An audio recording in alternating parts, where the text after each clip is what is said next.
In this episode of Ask Paul Kirtley, we are going to talk about axe stones and keeping them in shape using a parang in the boreal forest, quilts versus sleeping bags, particularly at this time of year, bushcraft courses, age and demographics, when to use the finer side of a sharpening stone, and any visits for me to North America for bushcraft festivals.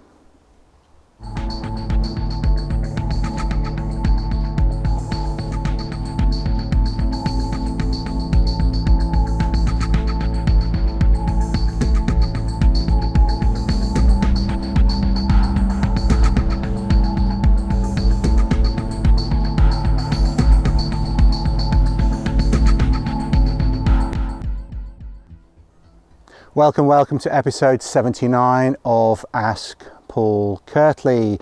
And for those of you that are regular listeners or viewers, yes, it has been a little while since the last episode of Ask Paul Kirtley.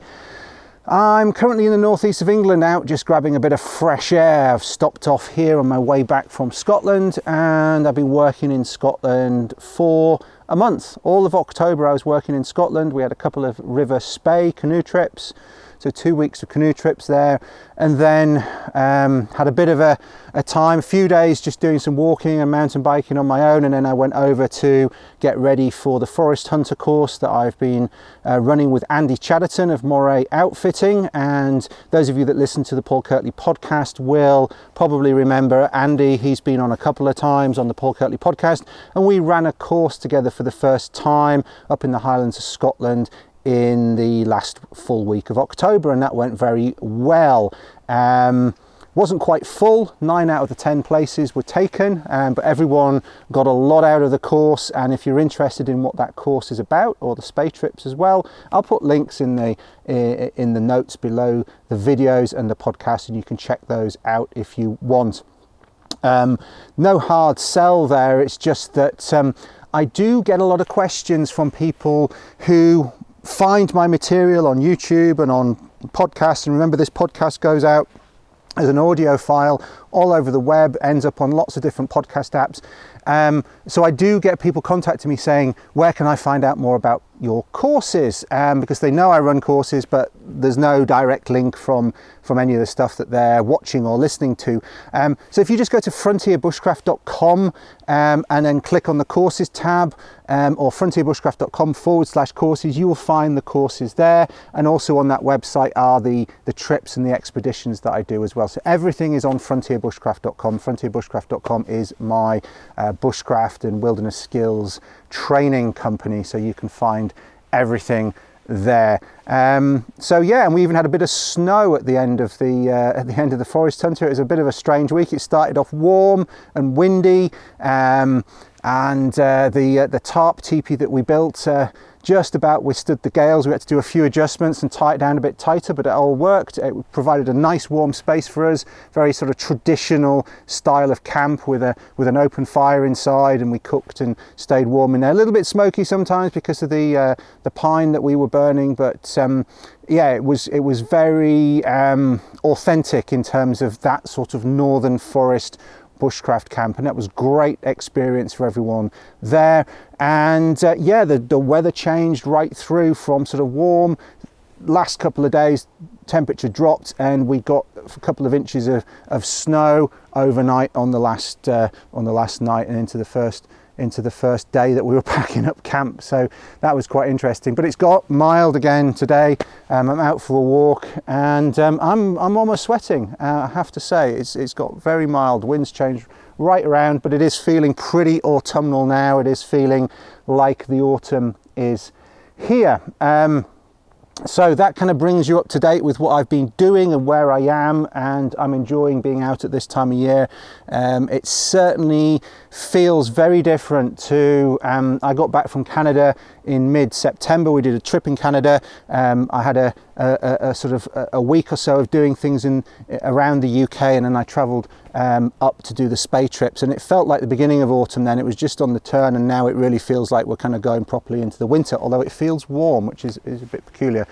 So I'm hoping for a bit of snow before too long. Sorry to those people that hate snow, but I do like a proper winter, and I'm looking forward to a bit of snow in the UK, hopefully this winter. People keep saying we're in for a cold winter after all the warm weather that we had in the summer, but I don't know how certain that is, but it'll be interesting to see. Those of you that watch this show regularly as a YouTube show will remember maybe this spot. I've done shows here, particularly in the winter before. It's a little bit hard to get in here in the summer. It gets very overgrown, but I like to come here in the autumn and the winter, and I have done at least one of the Paul Kirtley, Ask Paul Kirtleys from here, surrounded by snow, but it's a lot more mild today. And I know I'm rambling on a little bit, but I'm just thinking about just catching you up on everything that I've been up to. The other thing that I should tell you about is I've been thinking long and hard about this over the past month or so, that I've not done any Ask Paul Kirtleys. And those of you that follow the Paul Kirtley podcast will have noticed an uptick in activity over at the Paul Kirtley podcast. So we've had an interview with Will Lord, which was very well received. A lot of people found that very interesting, and if you've not listened to that interview with Will Lord, I'd encourage you to go across to the Paul Kirtley podcast and listen to that. I'll put links again below the videos and the podcast on my blog. If you want to subscribe to the Paul Kirtley podcast, I've set up a link, and you can go to paulkirtley.co.uk/podcast subscribe, all one word, and there are links there that you can use to subscribe to the podcast. And of course you can do that directly off my site via an RSS feed, or you can do it on iTunes, Apple podcasting app, and Stitcher, Player FM, and there's a number of others that it's popping up on as well, and I'll keep adding there. So basically you can find a podcast app that suits you and listen that way. It is an audio only podcast. Lots of good interviews. We had a sort of more magazine issue when I was in Sweden in late August at the Bushcraft Festivalen. So it was the latest Bushcraft Festivalen, the third Bushcraft Festival, and the third one that I've been to actually. So it's been nice to be involved in that from the start. And I caught up with a few people there, Lars Faltz, Juha Rankkonen, Jonas Als, and Julia Kaltoff as well. So sort of little slots with them, 8-10 minute conversations with them. And also I caught up with Rupert Brown briefly there as well, and Rupert's been on the podcast before as well. So that's interesting, lots of interesting stuff going on at Bushcraft Festival, and nice to catch up with the Swedish contingent there, and the Danish, of course, with Jonas. Jonas Als was on my podcast last year, so lots to listen to there. Also, by the time this Ask Paul Kirtley is out, the podcast 33 will be out as well. Just had to keep up with numbers there, because I've always got several ahead that haven't been published, so I always have to remember which one's next. So the next one coming out will be an interview with Kevin Brownlee, and that will already be out by the time that this Paul Kirtley Q&A is on the interwebs.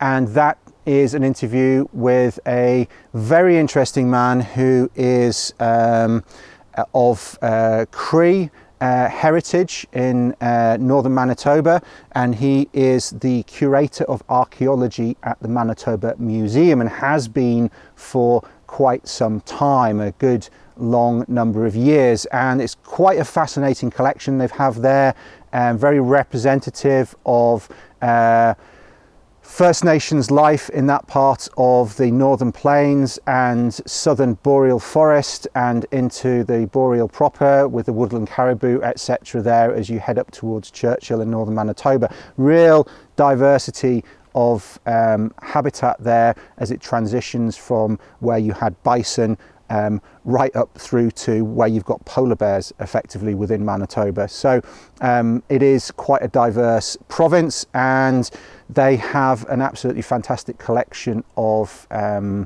archaeological items at the Manitoba Museum. And so I caught up with Kevin while I was in Canada in September. I caught up with Kevin and we had quite a wide-ranging discussion. And so those of you that are interested in primitive technology, primitive ceramics, pottery, if you don't know what that means, and life in the boreal forest, and how First Nations lived in that part of the world, and also how they still do live in that part of the world, and how Kevin is bringing the views of the communities, the First Nations communities, into interpreting what the archaeology is telling them about how people lived in that part of the world, going back from now all the way back to the previous, the last ice age. So that was a real fascinating conversation, and one that I think will surprise quite a few of you in how rich that conversation is. So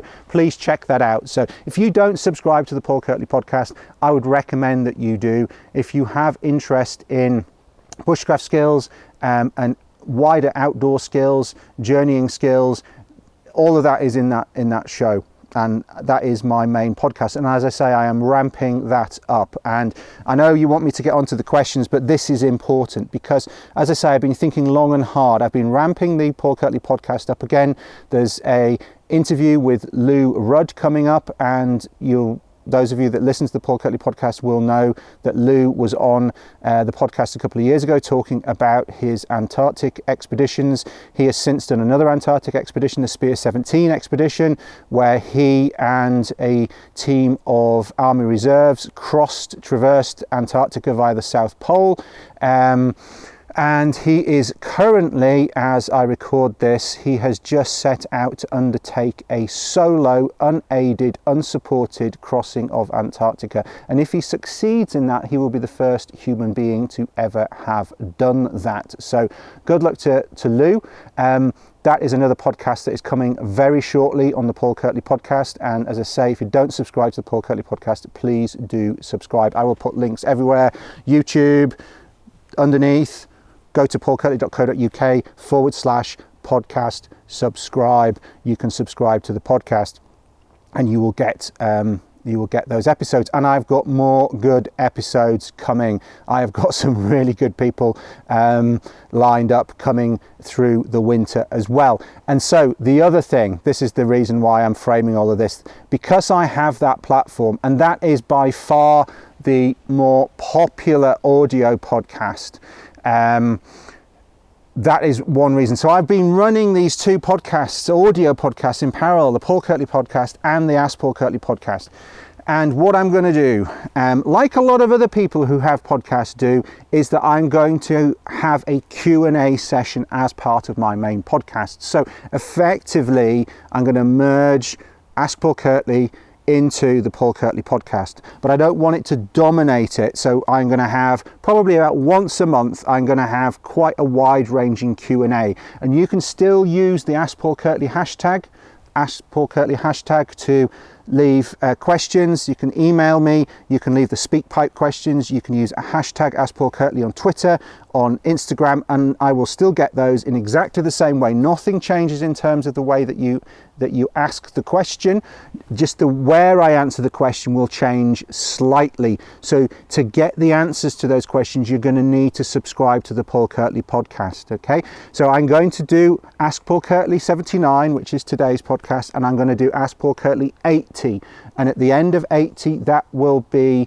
the close of the Ask Paul Kirtley. So I've done 80 episodes of Ask Paul Kirtley, and I have been asked the same questions quite a lot. So there is that bank of questions that is there as a sort of reference point that is there. But going forwards, what I'm going to do is have a Q&A on the Paul Kirtley podcast. So I will remind you again on the next one, but I would recommend going across, just press pause now, go across to the Paul Kirtley podcast. Don't do it if you're driving, but otherwise go across to the Paul Kirtley podcast and subscribe, because that is where all the good stuff is going to be. And the perceptive amongst you will also realize that that means that that will be the end of the video version of the Q&A. I know a lot of you are very loyal viewers of Ask Paul Kirtley on YouTube, and some of you also watch it on my blog. Not so many on my blog, a lot of you watch it on YouTube, but YouTube's changed.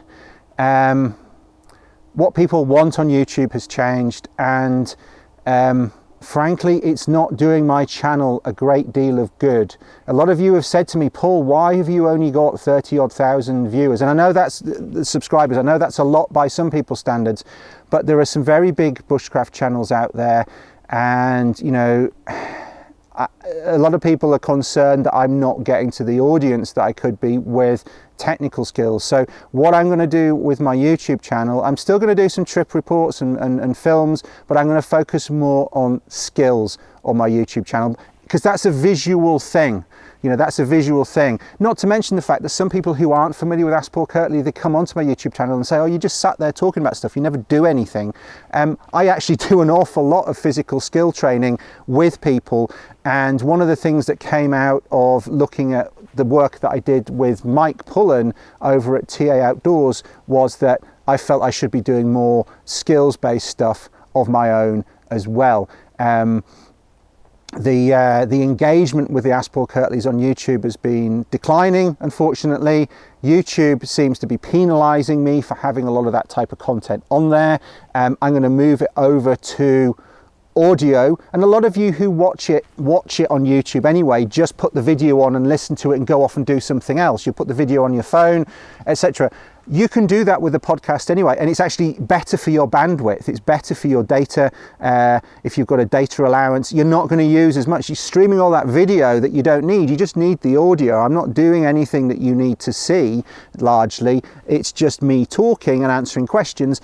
The best place for that is audio, which kind of brings me full circle, because originally I was going to do the Ask Paul Kirtley just as an audio podcast, and then I decided to put it on to YouTube, because I like just sitting down like today in the middle of a walk and answering your questions while I have a cup of coffee or what have you, and then I carry on my walk.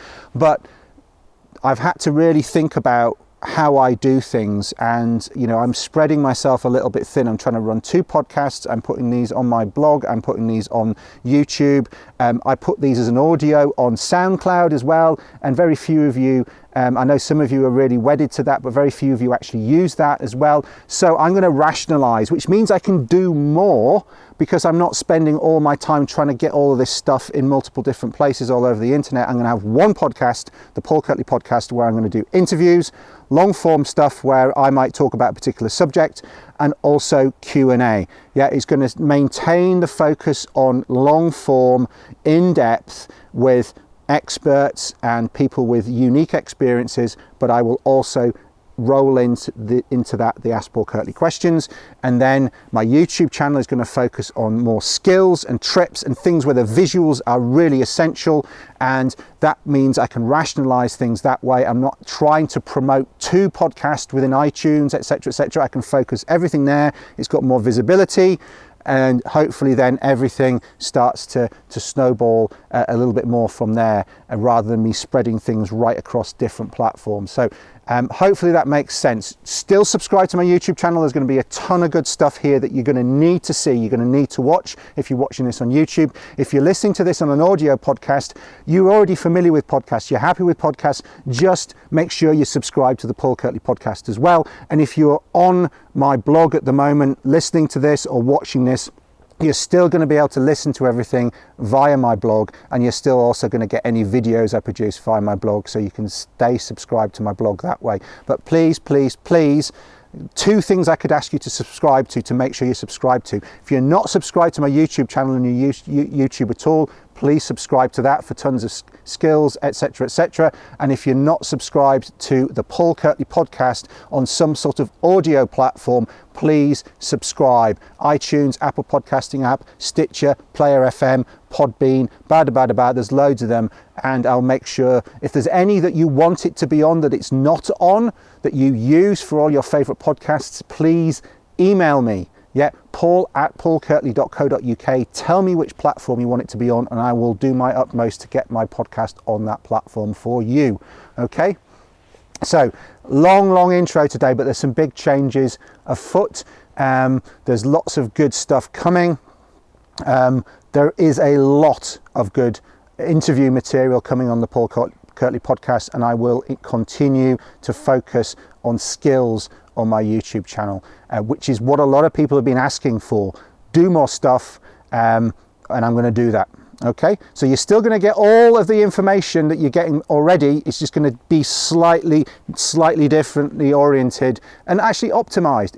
That's the way to think about it. It's going to be optimized for the formats. Yeah, I'm not going to be just sitting here talking on YouTube. YouTube doesn't like that. A lot of YouTube viewers don't like that. It's all going to go onto audio podcasts, which are growing considerably, and we're going to focus on the visuals on the visual media, which makes sense, doesn't it? Anyway, questions. Let's have a look, because I got lots of good questions. Axe stones and keeping them in shape. So this is from Wellesby Roots, who's asked questions before. Hi Dave, how are you doing? Good to hear from you, mate.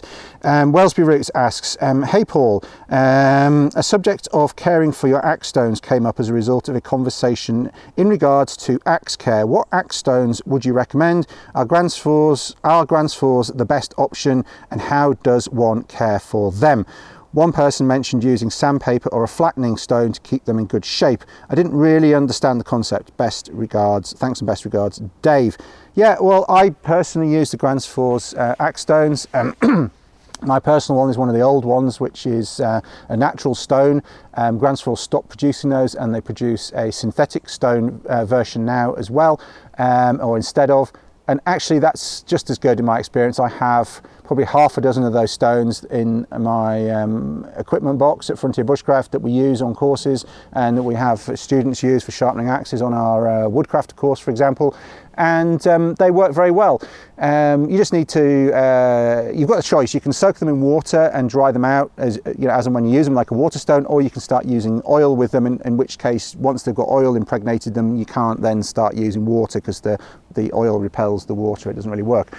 So you've got that choice to start off with. But either way, they work well.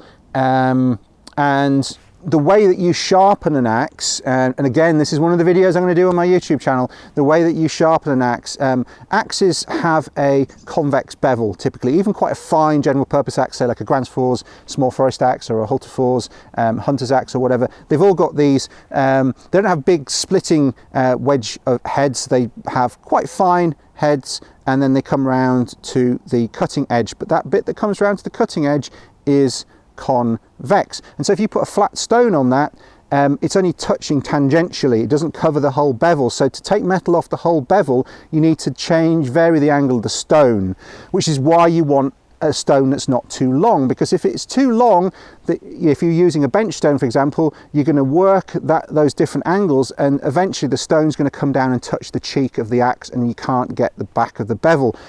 So you end up just using one end of the bench stone anyway, so you might as well just use something that's maybe half that length. So one option would be to get a Japanese water stone, for example, and saw it in half. Yep, good quality hacksaw blade or an angle grinder or something. You could saw one of those in half, and that's something that is a relatively inexpensive axe stone that you can carry on your own. But if you want to buy a specific axe stone, the Gransfors ones are very good. And so you're working on the edge and back from the edge around the bevel. And the reason you want to take metal off the whole bevel is because otherwise you end up putting a secondary bevel on it. You want to maintain that same angle, so you've got to take metal, even though you want to sharpen the edge, you've got to take metal off the whole bevel so that you maintain the same shape. And as you do that with the Gransfors stone, or with the say like half a water stone, you are going to inevitably end up with a little bit of a curve, or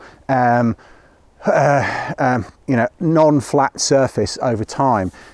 More so with something which is rectangular than something which is round. If you're using that puck style stone, it doesn't happen as quickly, but you can end up with a bit of a divot in the middle, but it doesn't happen as readily or as quickly. With a rectangular stone that you're always using in the same orientation, you tend to end up with a shallow crescent shape. And like any sharpening stone, where you end up with something where it's not flat, you can put it onto a flat surface and work it backwards and forwards, or round and round, however you want to do it, so that you remove the high spots and you bring it back to a flat surface. So one way of doing that is using some wet and dry paper, like sandpaper. Wet and dry tends to be a bit better. I've known of people use certain ceramic tiles, the back of them, where they're not glazed, because that has the right sort of surface. It's not too harsh, but it is abrasive. Some people have used the back of paving slabs. You just need a flat surface that is somewhat abrasive to remove the high points, and that's what your friend or person who made the comment about that is talking about. I don't find I need to do it with the pucks very often. They're quite hard. They don't lose a lot of material very quickly, and because they're round, you never quite use them in exactly the same orientation, because they've got that rotational symmetry. Whereas with a rectangular stone, you tend to just hold it in the same way each time, and you end up with that bowing. But that's what we're talking about. So in terms of looking after them, yeah, if you do end up with something that's not so flat, maybe flatten it off. That's one thing to do. If you're using water, then just dry them off before putting them away. Do be careful about allowing them to freeze if they have water soaked into them. So if you're using them in cold environments, make sure that you bring them into the warmth to dry them out, or use one with oil in cold environments if you're consistently in a cold environment where you're going to be in sub-zero temperatures and you can't keep it from freezing if it's got water in it. Those are the main things you need to do. They're pretty low maintenance otherwise.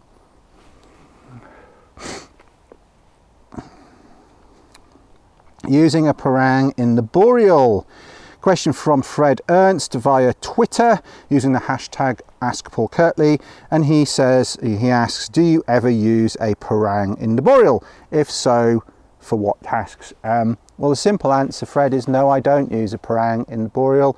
To me, and I know this goes against what I've seen some guys on Instagram doing, for example, for me, a parang is a tropical tool, comes into its own. Raven.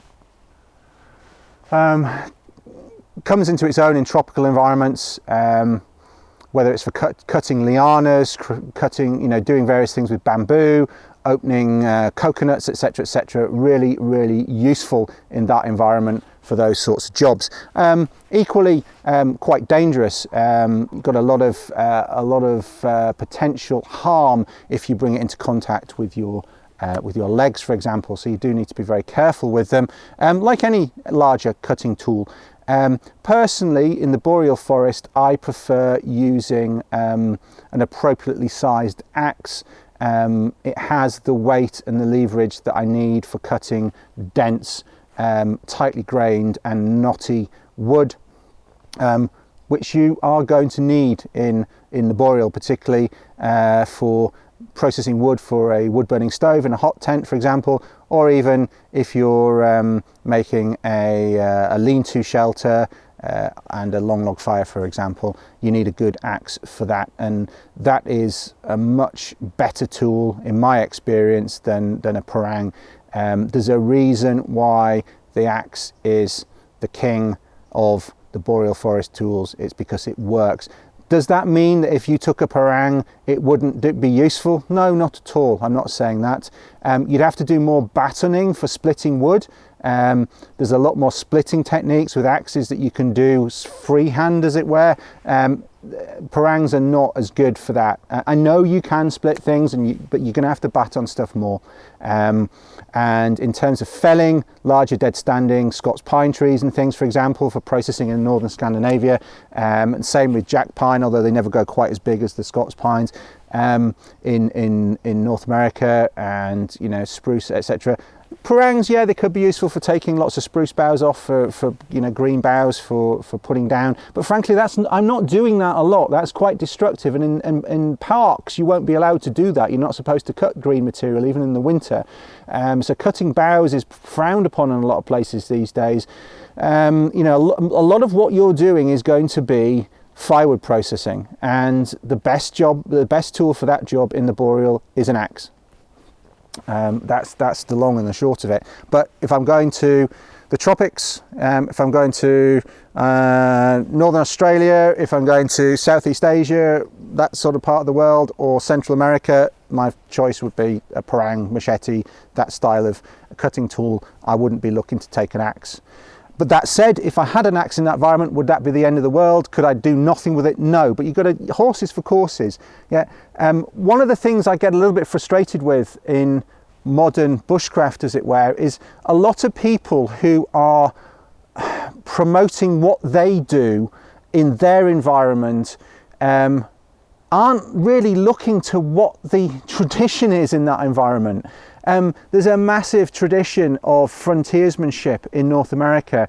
There's a massive tradition of northern forest skills in Eurasia, from the people in the north of Norway, Sweden, Finland, and into Russia and across Siberia. You know, there are established ways of doing things, and that's not to say you shouldn't challenge the status quo and look at modern materials and look at things, but first of all, study what people have found to work already. I find there's a lot of reinventing the wheel, and this is not aimed at you, Fred. It's a perfectly valid question. There's a lot of reinventing the wheel that seems to be going on before people have become fully immersed in the existing skill set. Have some respect for the existing skill set. I find it odd that on the one hand, some people want to kind of pay homage to the tradition, traditional living skills. They're going back to canvas and leather, and they want to have that you know, that feel of the old ways, and yet they're not really studying the old ways. So I'd encourage everyone to just really look at what people have done and the nuances of it and why it works, and get some experience in those places before you start changing things. It's what I say to any student of mine, you know, by all means develop stuff, yep, but try it the way that we're showing you first. Try it the way that's worked for many other people first. Have a go at that, and then see where it takes you. Not the other way around. Just because something doesn't quite work for you, you're finding something difficult, isn't a reason to then try and change it.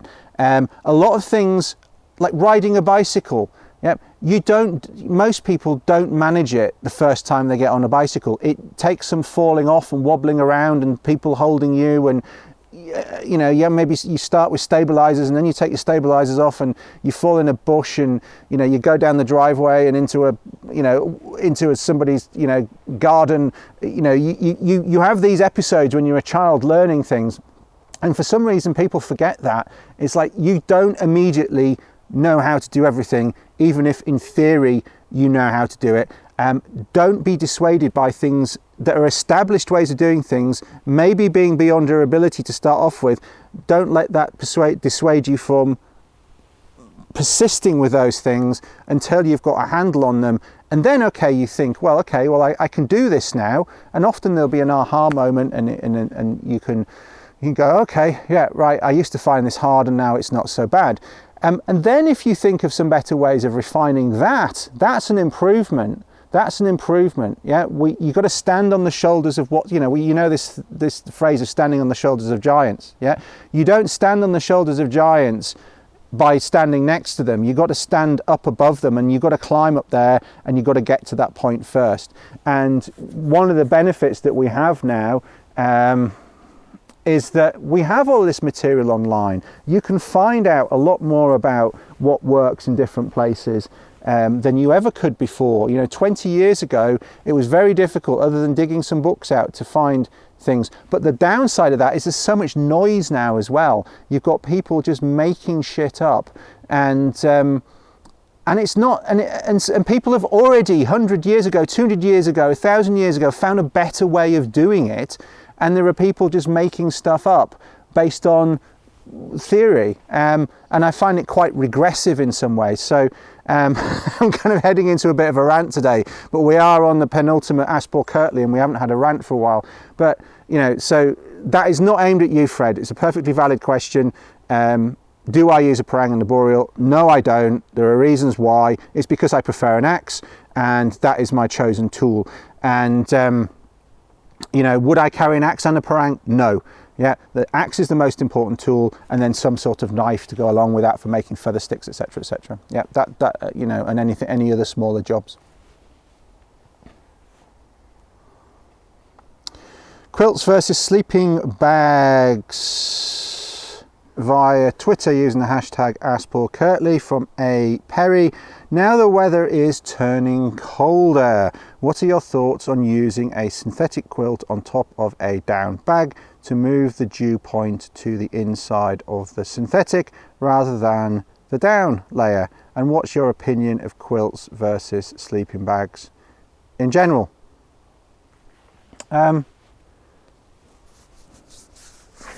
Well, a quilt's just a different type of blanket, really, and we've talked about blankets in the past. We talked about wool blankets in the past. I think there is some benefit of putting a cover over your sleeping bag to maybe make sure that condensation is on the outside. We've talked about using bivy bags with sleeping bags before, and personally, if I'm bivvying in sub-zero temperatures, I will use a bivy bag rather than just have my sleeping bag out in the open. And I find that useful. It helps keep the bag clean, it helps keep moisture off, helps trap another layer of air between the bivy bag and the sleeping bag, all of those things. But yeah, if you were in a tent, it might be a little bit more pleasant. You don't want to be using a bivy bag inside a tent.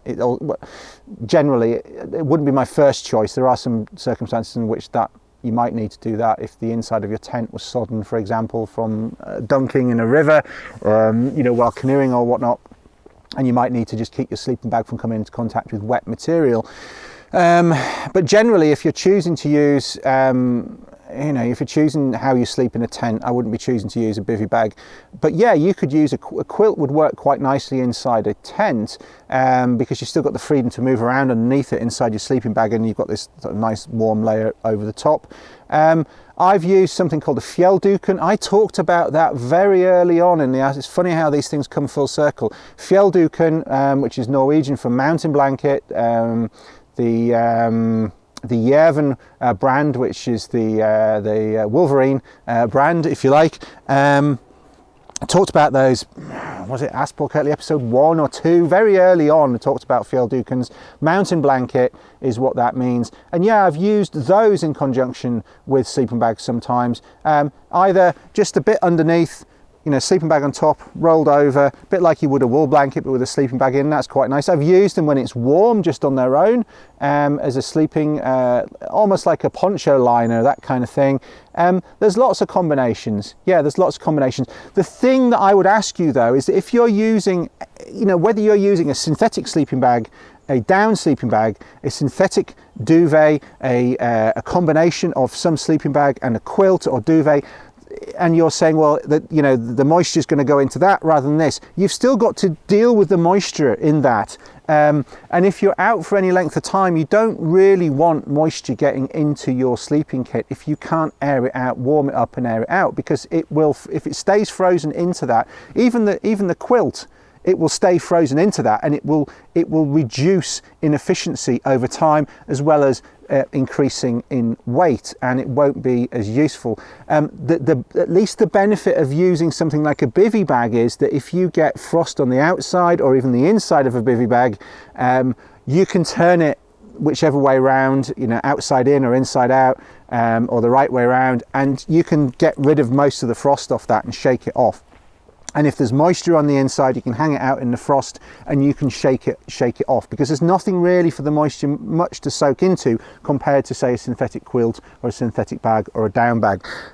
So I personally wonder if there's a huge amount of benefit in terms of avoiding the degradation of insulative properties of anything. Even when you're combining them, I think it's better to try and get the dew on the outside of something where you can easily get it off. But is there some advantage to having a nice comfy space? Say there's two of you sharing a two-person tent, having a quilt that could go over both of you while you're both in your individual sleeping bags. That might be quite pleasant as well. So there's lots of different combos, but in terms of sheer performance, I would just make sure I had a decent sleeping bag, and I'd be using a bivy bag in sub-zero temperatures. What you can do then is just chuck your jacket over the top as well. That keeps things a little bit further out. So like a shell layer jacket over the top to keep things off. That's another option. I have, though, and I'm sort of slightly contradicting myself here. What I have done as well is I've used a synthetic M90 Swedish duvet jacket. It's like a synthetic duvet jacket, the closest thing you might think of to a quilt really that you might wear, and I've used that over the top of a bivy bag and sleeping bag combo while sleeping out in about -30 Celsius. But that's an occasional thing, Yes, okay, there perhaps might have been some moisture introduced to that, which can be hard to get rid of, but at least I'm wearing that from time to time, and my body warmth is maybe potentially going to get rid of some of that. But equally, it's subject to the same issues that you might have using a quilt. The other thing I would go right back to as well is, are you static camping? Are you moving around? Are you going to have to carry this stuff with you?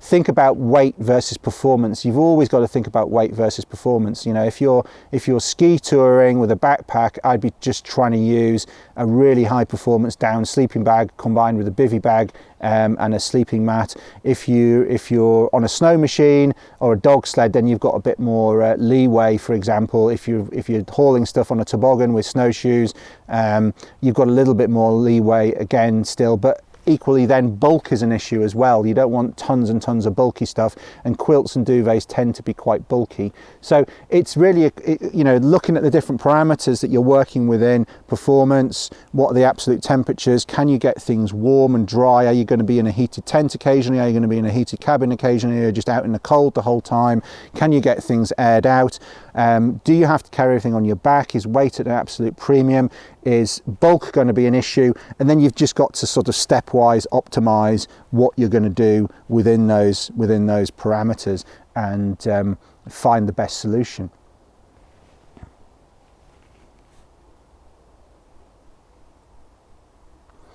Question from Sally Harvey, coming by email, and Sally's done a few courses with me.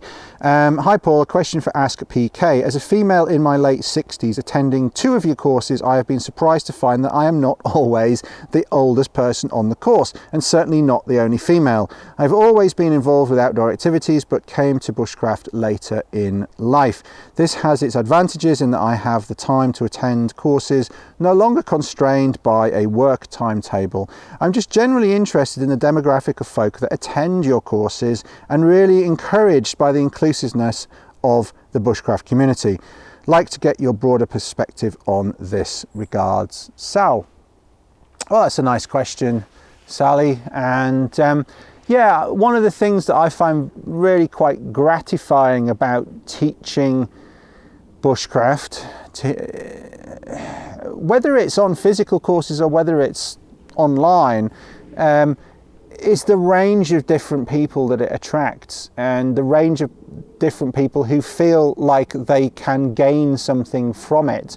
Whether that's youngsters, and there's, youngsters get a lot of bad press these days. Oh, young people, they're always on their phones, and they're always, they stay in their bedrooms and they're on PlayStations, and I'm sure there are kids like that. But there were kids like that when I was a kid who didn't really go out very much. Who played with their train sets or made Airfix models or just read books or whatever. There's always people, there's going to be people who like being outside more, and there's going to be people who like being inside more. And maybe what they do when they're there changes over time, but that's just people. And I do think people sort of denigrate young people.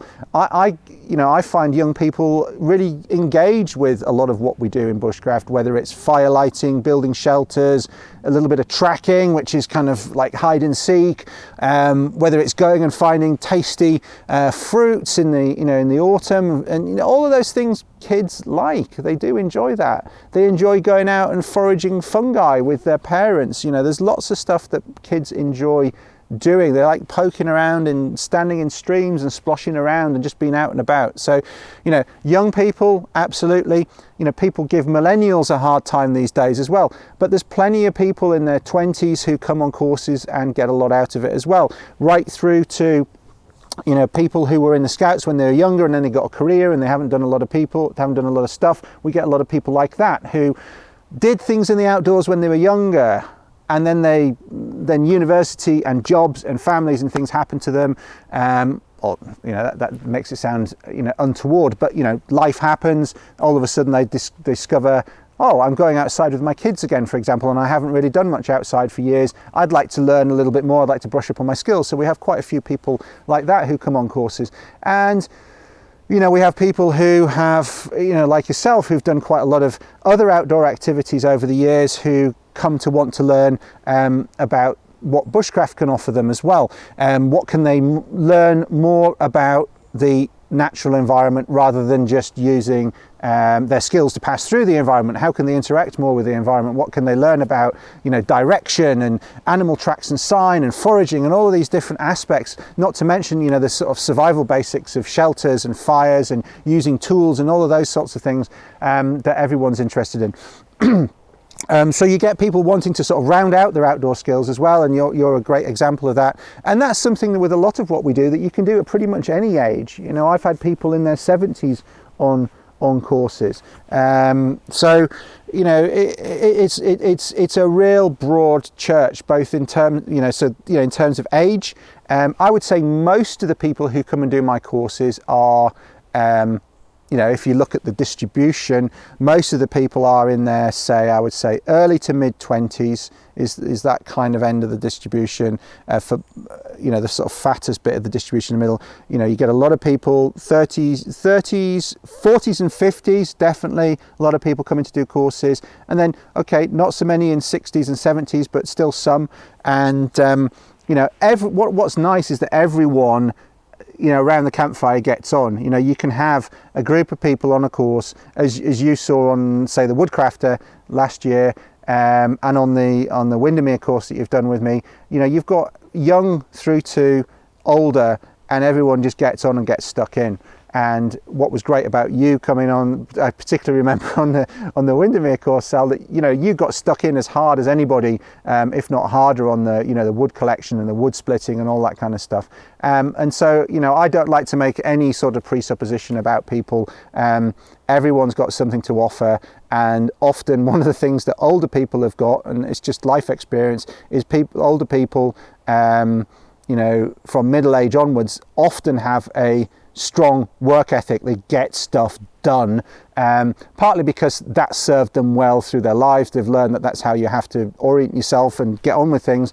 And also, maybe they're thinking, right, I'm not so young, you know, and there's lots of things I want to learn. I just want to get on with this. So I think it's great having a real range of people around. You know, there's lots of role models there as well for different age groups. And then, of course, you know, if you've got a sort of culturally diverse, you know, socio-economic, you know, diversity, cultural diversity there as well. There isn't as much cultural diversity in terms of people coming to do bushcraft courses as I would like, but I think that's not specific to bushcraft. I think it's across outdoor leisure activities in the UK in general. I think I think it would be good to see more, but equally, you know, you shouldn't try and foist things on people. I think people come to things when it's the right time for them. And it's an interesting question. Why is bushcraft or any other outdoor activity, why is it the right time for us to be doing this, for me to be doing this? I think that's always a good question to ask yourself, of what is it that, you know, what's drawing me to this. But that can help guide you in how you approach it as well. But certainly, you know, it's a broad church. It's not an exclusive activity in any way, sense of the word. And I would always welcome anybody, as long as they're willing to learn. Then I'm happy to have them on the courses. So somewhat anecdotal and specific to my experience, but those are my thoughts, Sally.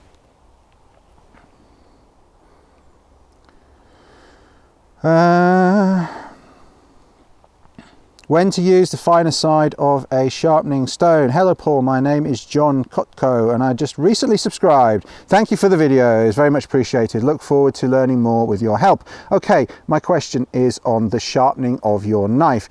You are using a two-sided stone, coarse on one side, finer on the other, I'm assuming. When would you use the fine side? Is the fine side for certain types of blades or for all blades? Is there a process of starting on the coarse then to the fine? Yes, I definitely will go back and watch the video again. So I think the video you're talking about, John, is the one where I'm talking about getting the bevel angle correctly, and the focus of that video is not about the whole sharpening process. It's about one specific thing which a lot of people struggle with, at least initially, is with a flat beveled knife or a Scandi grind knife, is making sure they don't round that flat bevel, and that is really down to getting the angle correct and maintaining that angle as you go through your sharpening process. And that's what that video is about, which is why you've probably got these other questions around the broader process. And he goes on to say, I might have missed it and you already covered it. My apologies if so. I don't mean to take up too much of your time, and I hope I didn't ask a stupid question. Lol, I'm kind of slow at times. Well, thanks again. Sincerely, John Kotko. Well, you're not being slow, John. As I say, that was about a specific element really of the sharpening process, and one that people find a little bit tricky at times.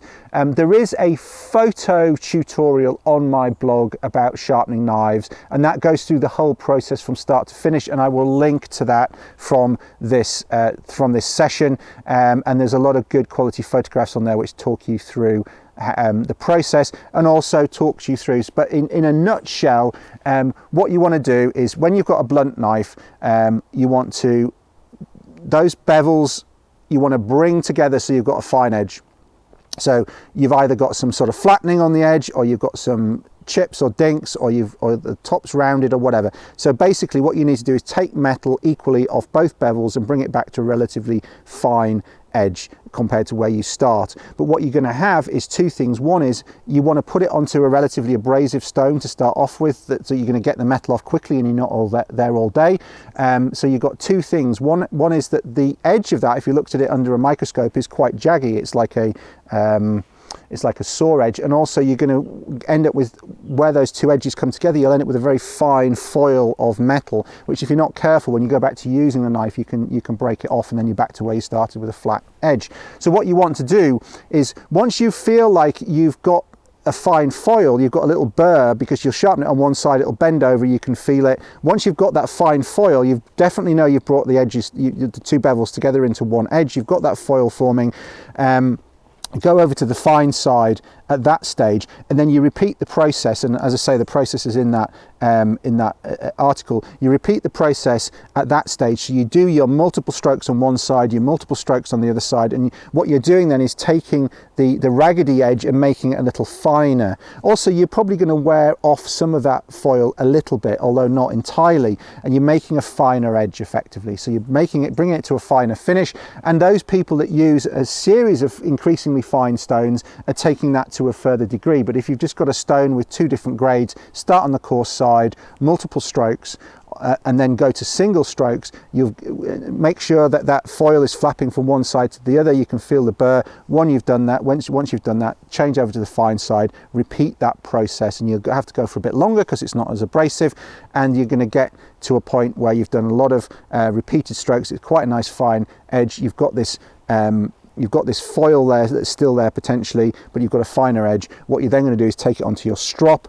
and you're going to strop it partly to remove that burr and to bring everything into alignment, and then you're good to go.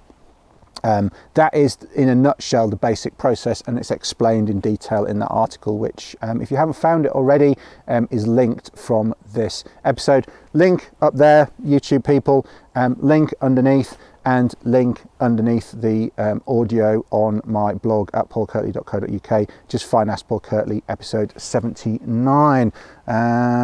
Next question. Visit USA for bushcraft festivals is the title of this, and this is from Adrian Hester via Twitter, again using the hashtag #AskPaulKirtley. And he says, Ask Paul Kirtley was wondering if you ever come over to the US for bushcraft festivals even. Yes, I probably need some food. So I have never been over to the US for a bushcraft festival. The only bushcraft festival that I am aware of, so excuse my ignorance if there are many, but the only one that I'm aware of is the New England Bushcraft Show, which I have been invited to, and I was invited to for the 2019 New England Bushcraft Show, but unfortunately my diary, my schedule as you can imagine, particularly with running courses and trips and expeditions, as well as other commitments in my time, my schedule tends to get blocked out quite a long way in advance. And so I was already committed to running courses right through May 2019 when the guys at the New England Bushcraft Show asked if I could go over for that. So I couldn't go over for that. I hope at some point in the future I might be able to get over for that, but next year I won't be able to. And that's the only one that I'm aware of. In terms of coming over to North America in general, I am coming to the Global Bushcraft Symposium. And if you're not aware of the Global Bushcraft Symposium, it's going to be quite an event by the looks of things, the way it's shaping up. Just Google Global Bushcraft Symposium. I'll also put a link in the usual places for this episode.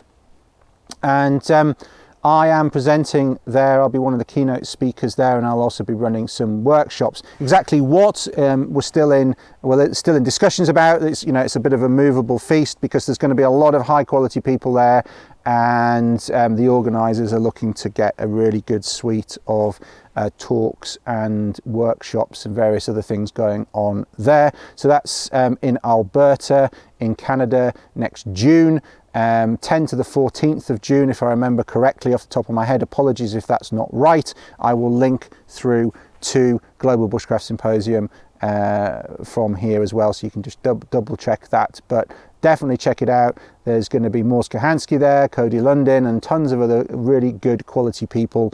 And there's myself and Lisa Fenton will be there from the UK. And there will be a whole host of people from Canada and the States and various other places around the world as well, I'm sure, by the time the lineup's finished. So that's going to be a really good event. And so I will be over for that next year in 2019. And also there might be a little bit more about that on my podcast, the Paul Kirtley podcast, before too long.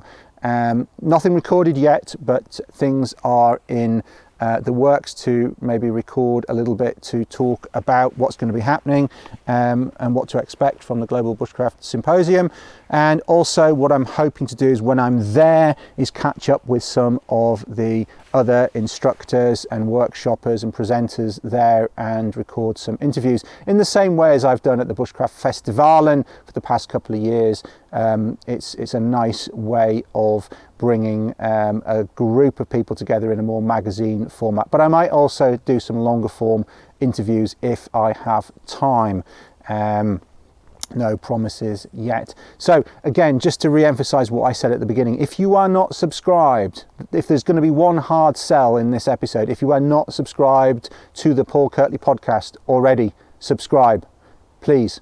You owe it to yourself. That is going to be a focus. That's going to be my main focus of audio only content, high quality spoken word content on all the major podcast platforms. That is going to be a major thing that I'm going to be doing. I've had my podcast for a number of years. I've sporadically put out episodes. They're all good quality episodes, but I really want to up the tempo of that now, because having spent a lot of time talking to people particularly over this year on my courses and on trips and meeting people at places like the Bushcraft Show. Yes, the Ask Paul Kirtleys are really important to a lot of you. It's my answering of questions that's important to you, and that is going to continue on the Paul Kirtley podcast. But also the thing that's really come to the fore is how useful, important and informative the Paul Kirtley podcast has become to a lot of people in terms of me bringing people into their ears, as it were, while they're on their commute, while they're on the bus, while they're on the train, while they're driving to work or to and from work, or while they're taking the kids to sports practice on a weekend or whatever it is. One guy came up to me at the Bushcraft Show and said that I'd made his ironing very much more enjoyable because of the podcasts. That's one of the great things about audio. You can be doing other things at the same time while getting all of that useful information and opinion and thought into your brain at the same time, and I think that's why the Paul Kirtley podcast is really working. And I know the audio side of the Ask Paul Kirtley works really well as well, which is why I'm going to integrate a Q&A, a regular, like I say, the original plan is to do a monthly Q&A on the Paul Kirtley podcast, so that all of the Ask Paul Kirtley questions that you send in with the hashtags in the usual way will be selected that way. And what I might do occasionally as well, this is another idea that people have had, is have a themed episode. So say next month I'm going to be answering questions about clothing for cold environments, or next month I'm going to be answering questions about water purification, or whatever it is. So we can have these themed sessions where I have a range of different questions, and also I can add some more technical info as well, which would make a nice mixture of stuff. So that's something that I'm going to look to do, as well as just answering whatever questions you've got for me. And then YouTube, if you're not subscribed to my YouTube channel for whatever reason, don't know why you wouldn't be, only if you never go on YouTube, I can imagine, is the only reason you wouldn't be. Please subscribe to my channel. Go down and, you know, a good friend of mine, his 11-year-old daughter said that the phraseology that I should use is go down and smash that subscribe button if you want to see more quality videos. So I am going to be producing some really high quality videos, more skills based, more overnighters, more trip based stuff, so you get the benefit of being a sort of fly on the wall, if you like, with me in the woods, on the trail, on canoe trips, etc, etc. That is going to be the focus of my YouTube channel, and please subscribe there. And that brings me to the end of this episode of Ask Paul Kirtley. So keep the questions coming in, hashtag Ask Paul Kirtley. I will see you on episode 80, or you'll hear me on episode 80, which will be the last Ask Paul Kirtley in this format, in this stream. As I said, if it's not clear to you already, Ask Paul Kirtley is moving to the Paul Kirtley podcast as an audio only Q&A. Please make sure you don't miss out. But I will see you on the final 80th episode of Ask Paul Kirtley before too long. Take care and enjoy the outdoors.